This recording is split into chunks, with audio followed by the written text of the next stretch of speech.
morning.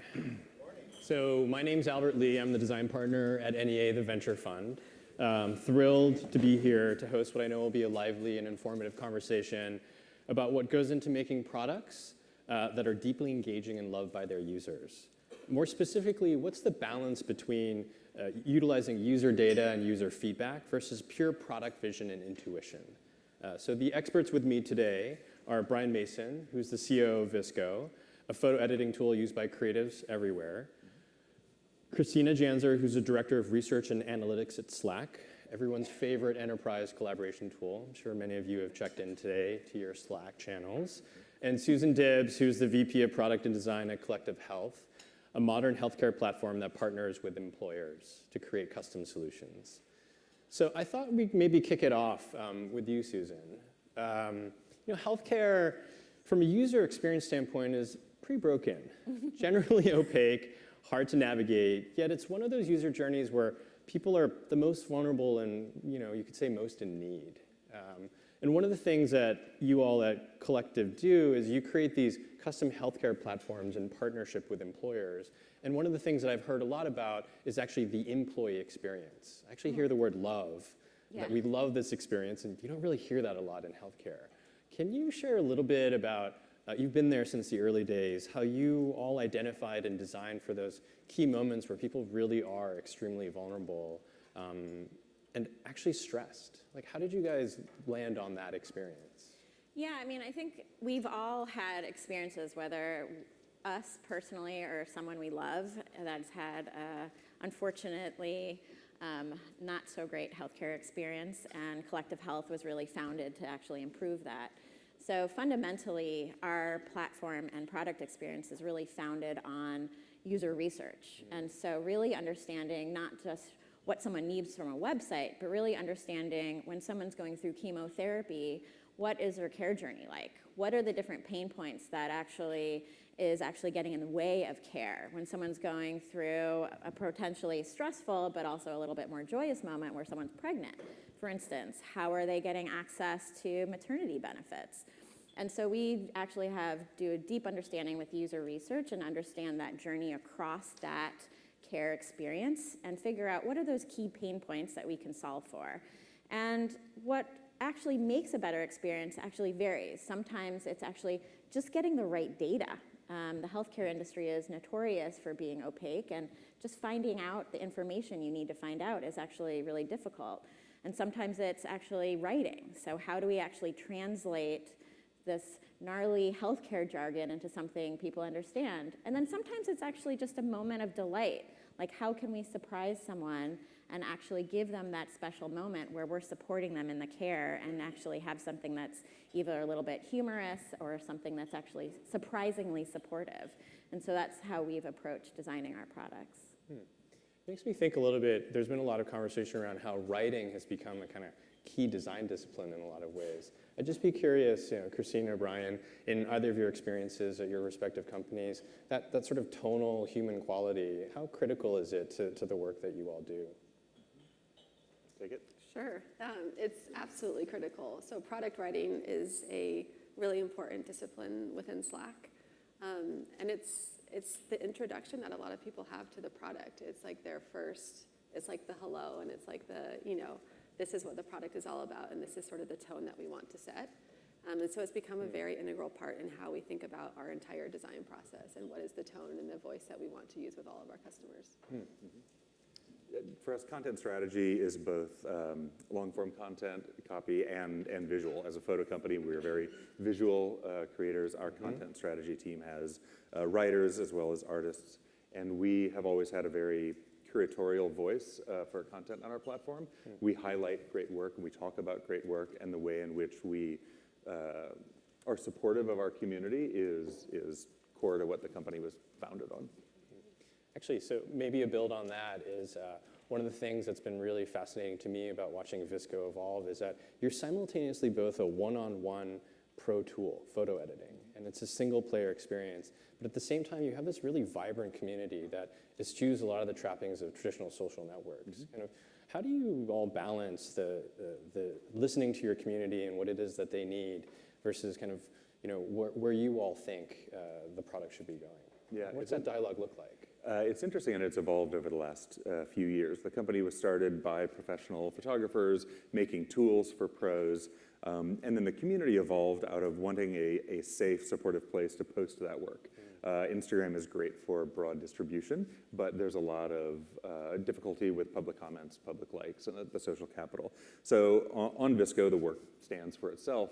Those values where there are no public likes, no public comments, if you follow or message, that's all private.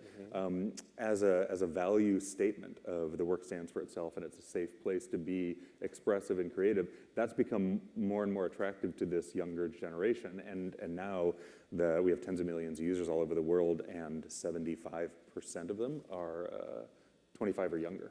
So it's really moved from this very professional tool to this very young, highly creative global community. Right. Pretty much anyone who takes photos has touched VSCO in some And way. we all have great cameras in our pockets. Right.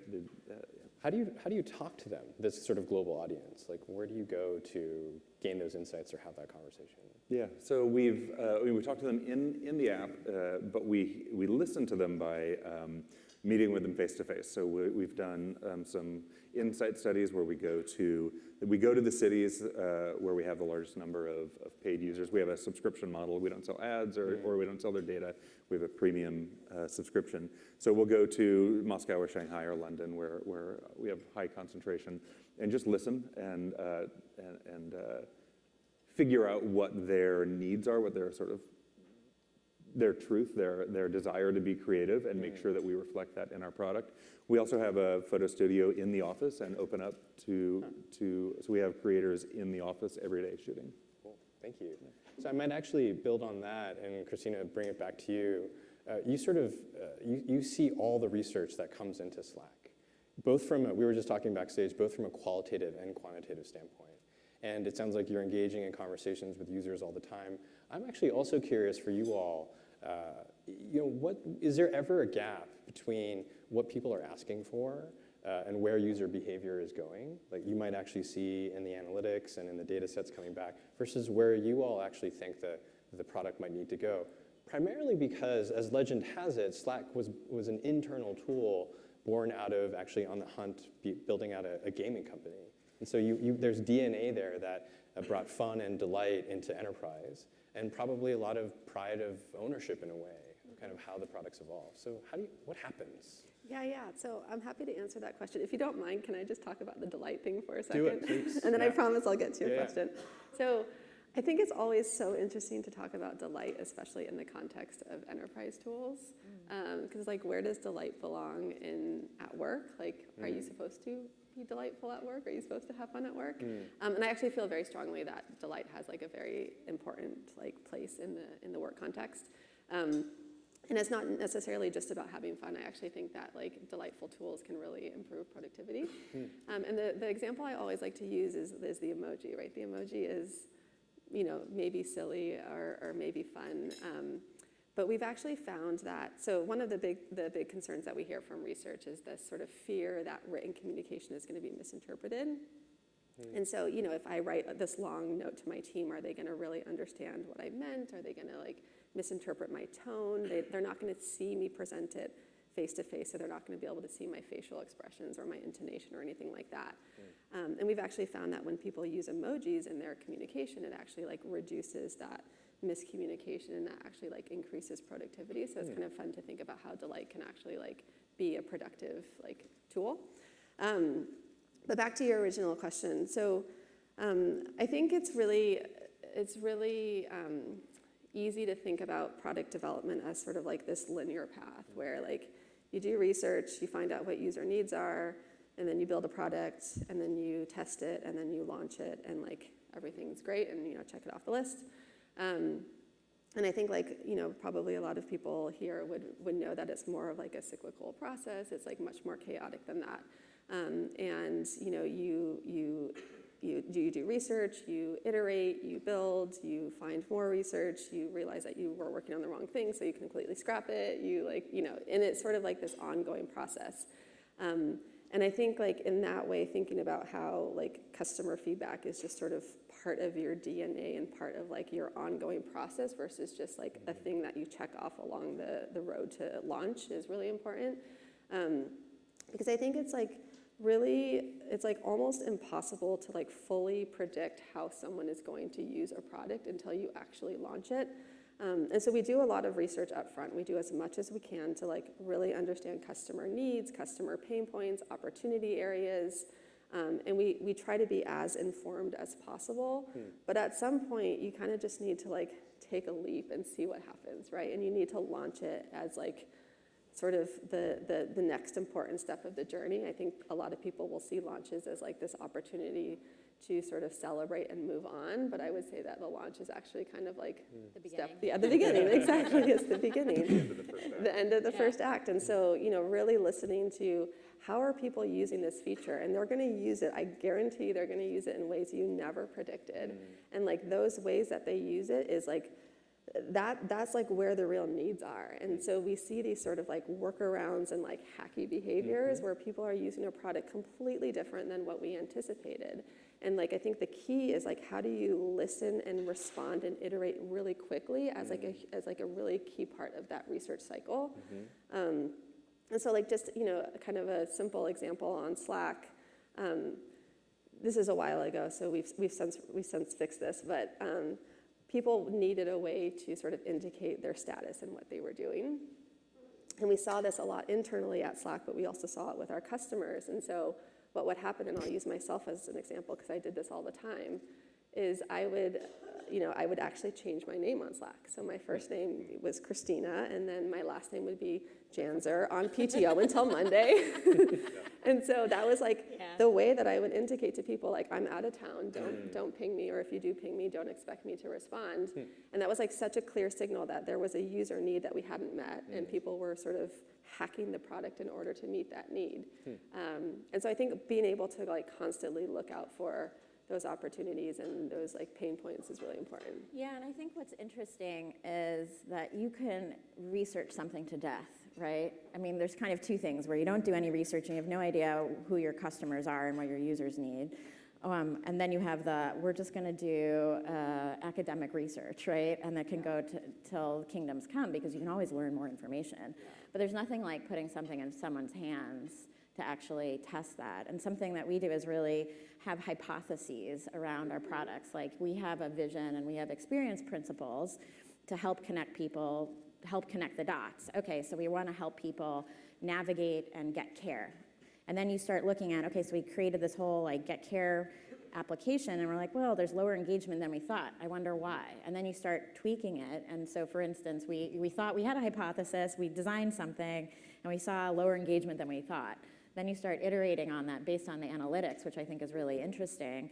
And then most recently with our launch, we had, I think, about a 300% increase with engagement with it. Because you can't, to your point, just launch something and then forget about it. That's the beginning stage, right? I mean, I love how you all are kind of pointing out to us the key needs of identifying the emotional pain points, the sort of truffles in the user journey, so to speak. I would be curious, and actually for all of you, is do you ever run into moments where what is right for the user, so to speak, kind of brushes up against what's actually good for the business, and where the two aren't necessarily completely aligned? We do all the time. Yeah. Absolutely. For sure. We have a subscription product. It's $20 a year. Yeah. We crossed 1 million paid members in the first of the year. We just crossed 2 million paid members. It's growing like crazy, which tells me I could probably charge more money. And I hear from our investors, we could probably charge more money. But our mission is to help everybody fall in love with their own creativity. Right. So keeping our tools as affordable as possible, especially given the global nature of our audience, has been a priority. And so, yes, absolutely. We're leaving money on the table to satisfy our mission. Lovely. Yeah. Go for it. We see this a lot as well. I think one common thing that we'll see is, when you use our free product, you sort of reach a limit in terms of like the number of messages that you can send. And so some unfortunate workarounds, which are actually bad for us, but also bad for the user, is that they'll start putting a lot of their more important messages elsewhere as a way to sort of work around that limit that we've set. And so there's got to be a better balance there, right? That enables a better user experience and also is better for us. Yeah, I think in a challenge where we're B2B to C, so we actually sell to employers, but we kind of think of our base as the member experience, so what people are doing and how do they access care.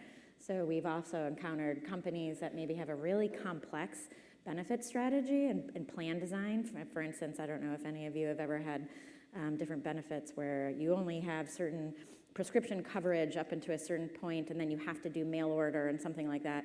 When you actually look at it, it's like, well, I don't even understand that, and I work in this industry, right? So how is anyone trying to get a prescription drug going to do that?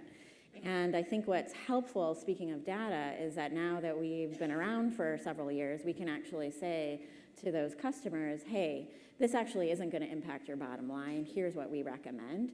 But there is a balance between customer service of our clients as well as member service of the end user, which I think is a really interesting channel and balance. And I think using data and having also the finance guys crunch the numbers to say, okay, well, what is the actual impact of this change? Right. I think makes a big difference.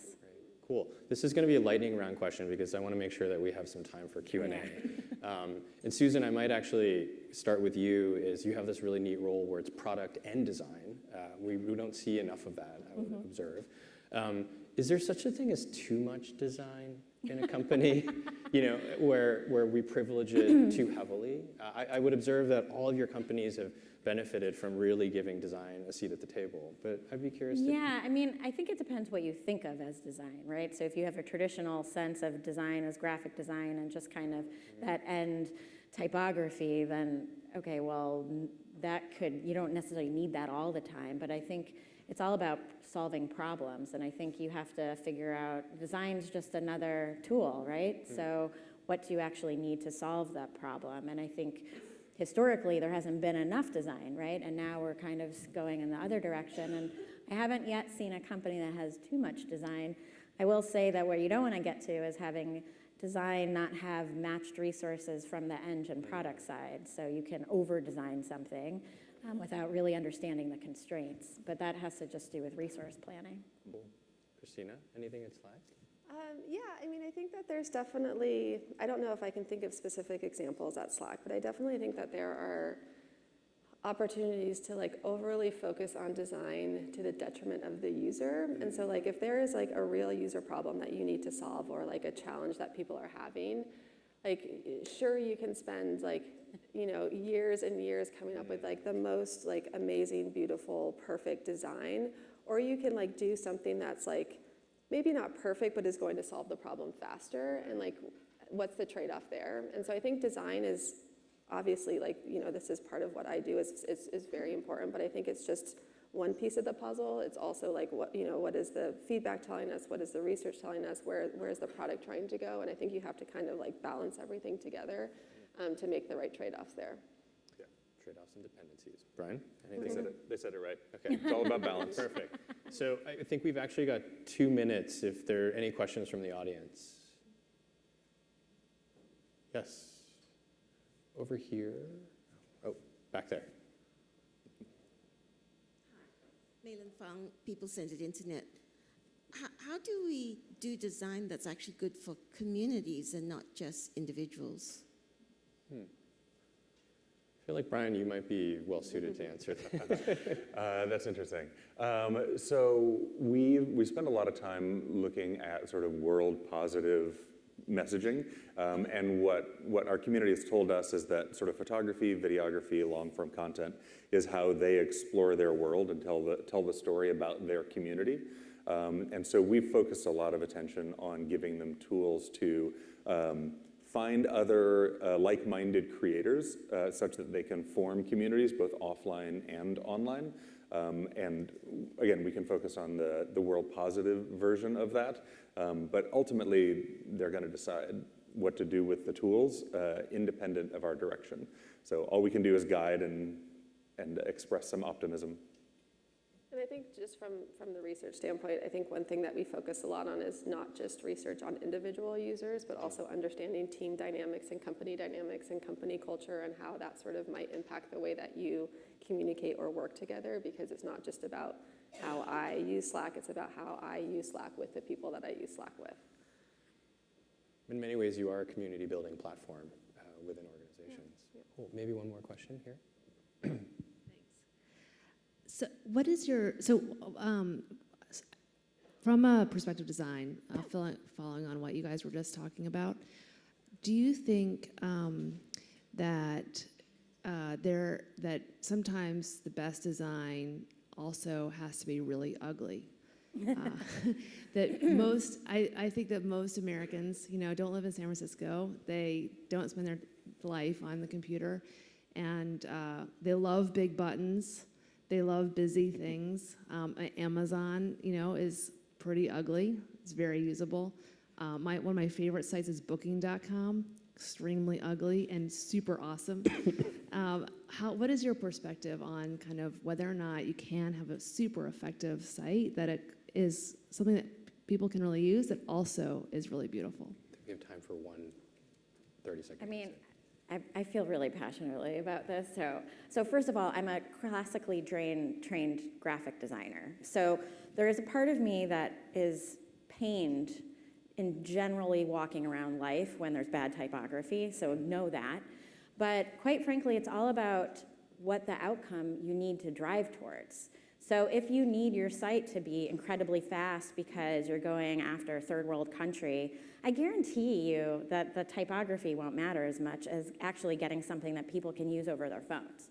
And so I think about it more as, what kind of problem are you trying to solve? And some of that is with beautiful typography, and some of that is with just clear language or getting something really fast or iterating quickly. And so I think, there's that statement that you don't want perfect to be the enemy of the good. And I think that's really important, because sometimes what you need is having something very beautiful, and sometimes you need to have something that's very utilitarian and has really great usability, but maybe, the typography or the kerning's a little bit off because of, something with the technology. Could keep going all morning. Yeah. But thank you all. Yeah, thank you. Thank you, panelists. Thank you, Al.